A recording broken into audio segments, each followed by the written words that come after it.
रायगड, महाराष्ट्रासह देश विदेशातील ताज्या बातम्या पाहण्यासाठी मॅक्स इंडिया लाईव्ह चॅनलला सबस्क्राईब करा आणि बेल आयकॉन दाबायला विसरू नका.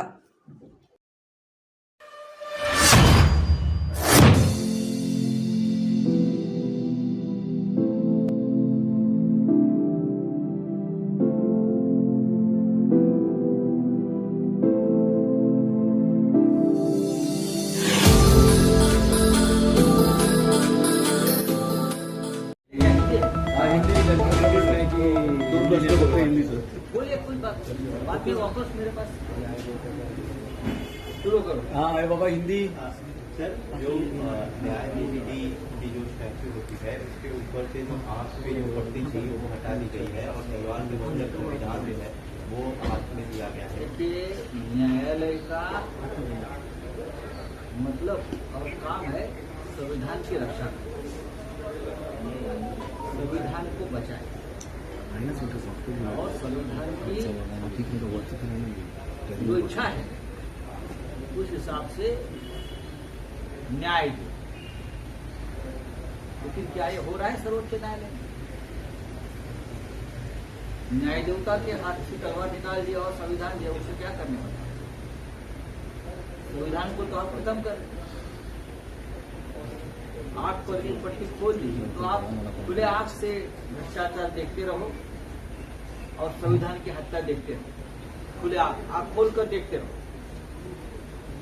और उसका अनुभव हमने लिया है, हमारी पार्टी ने लिया है, शरद पवार साहब ने लिया है. एक संविधान के खिलाफ बनी हुई सरकार महाराष्ट्र में सर्वोच्च न्यायालय ने आंख पर पट्टे बांधकर सरकार चलाई. 2 साल तक तारीख पे तारीख निर्णय नहीं लिया. ऐसे बहुत से निर्णय हैं जो संविधान के हिसाब से होने चाहिए. संविधान की हत्या तो यहाँ इस देश में 10 दिन होती है. अब न्याय देवता के हाथ में आप संविधान की किताब लिखते हैं, आप आरएसएस का एजेंडा चला रहे हैं, उनको एक प्रचार करना, ये प्रचार है, ये प्रोपेगेंडा है. क्योंकि लोकसभा चुनाव में संविधान खतरे में का जो नारा गूंजा और घर घर तक गया, तो ये जो आप किसी ने निर्णय लिया है ये बीजेपी का और आरएसएस का प्रचार करने की ये एक बहुत बड़ी कोशिश है. जो परंपरा चलती आई है कि हमारी न्याय देवता सभी को उसके हाथ में एक तराजू होता है और पट्टी बांधी. मैं देखूंगा नहीं कौन छोटा है कौन बड़ा है, सबको समान न्याय होगा, न्याय का तराजू समान होगा. लेकिन हुआ है क्या 10 साल में? ये नहीं हुआ है और हम उसके सबसे बड़े विक्टिम हैं. मैं आदरणीय सर न्यायाधीश जी, मैं लॉर्ड्स के ये पूछूंगा कि महाराष्ट्र की विधानसभा खत्म हो गई, भंग हो गई, लेकिन आपने 40 जो ऐसे विधायक है जिसने 10th शेड्यूल का भंग किया संविधान के, उसके ऊपर आप निर्णय नहीं ले सके तो कौन सा संविधान है? आपके लाइब्रेरी में संविधान वाली आप एक मूर्ति रखेंगे, आप उसे क्या होगा? देश की जनता ने सब कुछ देख लिया है. आपने हमारी पार्टी किसकी है, शिवसेना और राष्ट्रवादी कांग्रेस, और चिन्ह किसका, उस बारे में निर्णय नहीं दिया है. क्योंकि संविधान जो है, संविधान कहता है और कानून ये कहता है कि अगर 40 लोगों का डिस्क्वालिफिकेशन होता है तो निर्णय अलग हो जाता है. और आपने इस बारे में पहले स्ट्रिक्चर पास किए हैं कि ये गलत हुआ है महाराष्ट्र में. ऐसे बहुत से संविधान के खिलाफ जो काम हुए हैं हमारे न्याय क्षेत्र में, उसके बारे में हम बोल सकते हैं. तो ये जो आप संविधान मूर्ति के हाथ में आपने दिया है, आप संविधान बचाने का प्रोपेगेंडा कर रहे हैं, लेकिन इस देश में ऑलरेडी संविधान को खत्म कर दिया है. संविधान की हत्या दर दिन हो रही है. Sir Modi ji king maker है नायडू जी, उनको ईडी की तरफ से क्लीन चिट दी गई है, किस तरीके से देखते हैं? हाँ, अभी संविधान आया है न्याय देवता के हाथ में, तो ऐसे निकाल तो देते रहेंगे. 372 करोड़ का घोटाला है, 372 करोड़ का। तो स्किल डेवलपमेंट डिपार्टमेंट का 372 करोड़ का घोटाला। लगभग 2 महीने तक नायडू जी जेल में रहे। उनकी 32 करोड़ की प्रॉपर्टी कुर्ग की जब्त की। लेकिन जब नायडू जी को 16-17 उनके एमपी चुन कर आए और मोदी जी को एक सपोर्ट दिया, तो अब नायडू जी को भी वॉशिंग मशीन में डालकर उनको क्लीन कर दिया, क्लीन चिट दे दिया है। ये संविधान हमारा है, आज का संविधान है। हमारा संविधान नहीं है, ये उनका संविधान है, ये उनका कानून अलग है।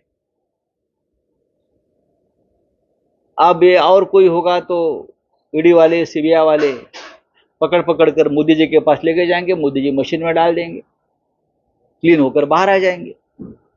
देश देख रहा है।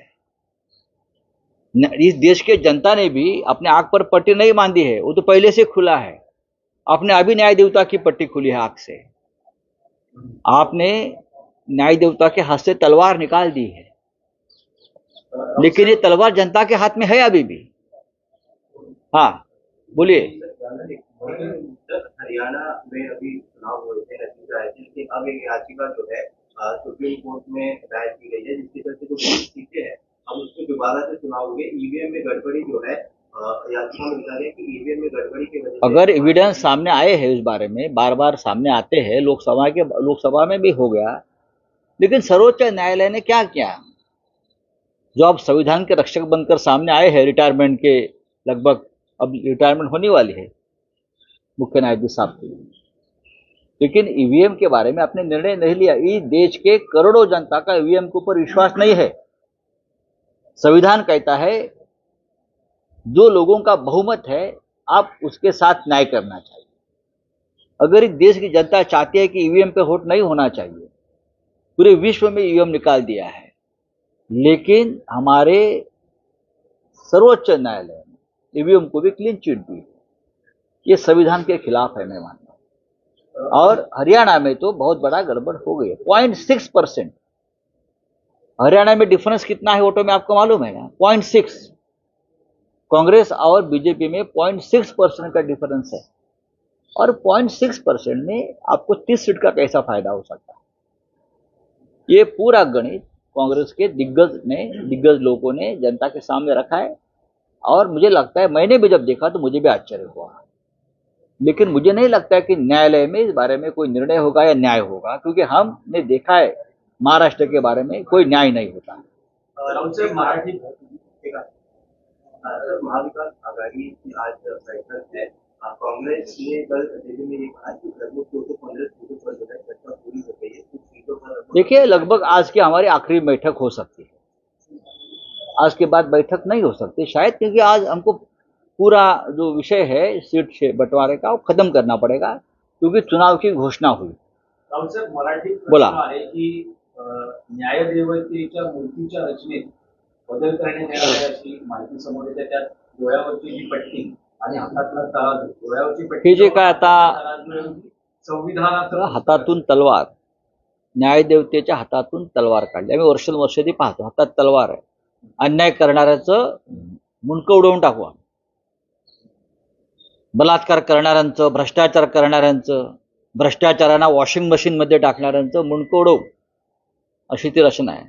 आणि डोळ्याला पट्टी यासाठी आहे की माझ्यासमोर